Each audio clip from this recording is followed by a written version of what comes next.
नवरात्रि का तीसरा दिन माँ चंद्रघंटा की कथा और पूजा विधि।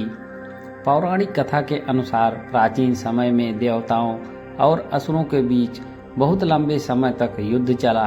देवताओं के स्वामी भगवान इंद्र थे और असुरों का स्वामी महिषासुर था। जब युद्ध समाप्त हुआ तो महिषासुर ने देवताओं पर विजय प्राप्त कर ली और इंद्र का सिंहासन हासिल कर स्वर्गलोक पर राज करने लगा।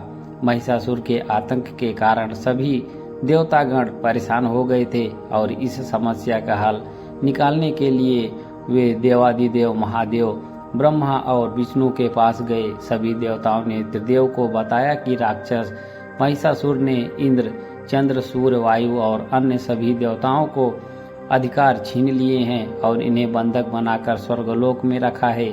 महिषासुर के अत्याचार के कारण अन्य सभी देवताएं पृथ्वी पर विचरण कर रहे हैं और उन्हें स्वर्ग से निकाल दिया गया है।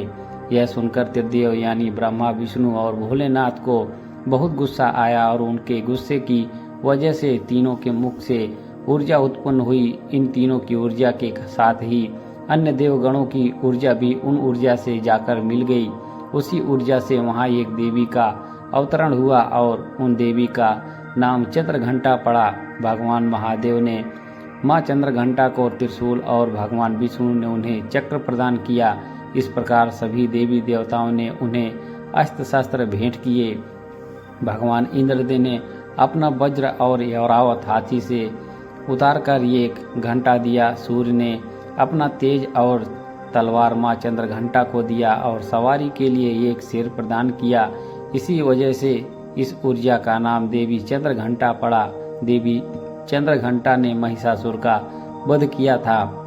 जब देवी चंद्रघंटा महिषासुर के समक्ष आई तो वह समझ गया था कि यह उसका काल यानी मृत्यु आ गई है। देवी चंद्रघंटा ने एक ही झटके में महिषासुर और अन्य सभी बड़े दानवों का संहार कर दिया और इस प्रकार देवताओं को असुरों से अत्याचार के मुक्ति दिलाई। नवरात्रि के तीसरे दिन माँ दुर्गा का स्वरूप देवी चंद्रघंटा की आराधना की जाती है। माँ दुर्गा के इस अवतार की पूजा वैष्णो देवी में की जाती है। माँ चंद्रघंटा की आराधना और साधना करने से मन को असीम शांति प्राप्त होती है और इनकी साधना करने से जातक का मन मणि पूरक चक्र में प्रविष्ट होता है। माँ चंद्रघंटा की आराधना करने से भक्तों में वीरता और निर्भयता के साथ साथ और विनम्रता आती है। माँ चंद्रघंटा व्यक्ति के मन पर सौम्यवित रखती हैं और मन में चल रही दुविधा को दूर करती हैं। पूजा विधि।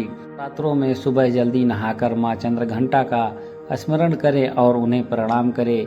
इसके बाद माँ को स्नान कराएं। स्नान कराने के लिए कलश में शुद्ध जल भर लें और उसमें थोड़ा सा गंगा जल मिलाएं। साथ ही कलश में चावल, सिक्का और सुपारी डाल दें। इस जल में माँ को स्नान कराएं। स्नान कराने के पश्चात माँ चंद्रघंटा को पीला फूल चढ़ाएं। माँ को पीला रंग अत्यंत पसंद है।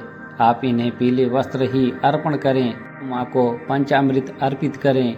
पंचामृत बनाने के लिए दूध, दही, शहद, गुड़ और घी का इस्तेमाल करें। माँ को गुड़ का भोग अवश्य लगाएं। इसके बाद माँ के समक्ष घी का दीपक जलाएं और कपूर जलाकर उनकी आरती करें। साथ ही दुर्गा सप्तमी और दुर्गा कवच का पाठ करें। माँ चंद्रघंटा की आराधना करने से नौकरी, बिजनेस और करियर में आने वाली सभी परेशानियां दूर हो जाती हैं। भक्तों, माँ दुर्गा की 9 रूपों की कथा सुनने के लिए हमारे चैनल से जुड़े रहें। आप सभी का धन्यवाद।